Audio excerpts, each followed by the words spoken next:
রূপনগরের এক ছোট গ্রামে বাস করত দেবযানী।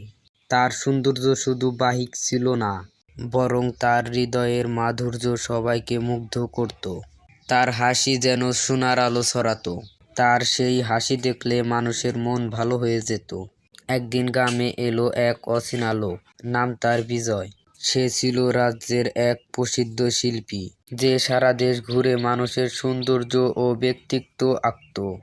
দেবযানীর হাসি দেখে সে মুগ্ধ হয়ে গেল, কিন্তু সে শুধু ছবিতে বন্দি করতে চাইল না, বরং এই হাসির রহস্য জানতে চাইল।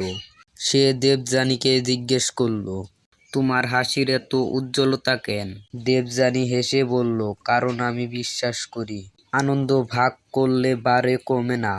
বিজয় বুঝল, আসল সৌন্দর্য শুধু মুখে না, বরং মনের গভীরতা ও ভালোবাসায় লুকিয়ে থাকে।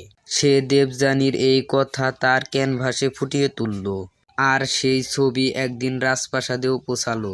রাজা দেবযানীর সঙ্গে নিজে এসে দেখা করলেন এবং বললেন, তোমার হাসির মতো যদি আমার রাজ্য হাসত, তাহলে সবার জীবন সুন্দর হয়ে উঠত।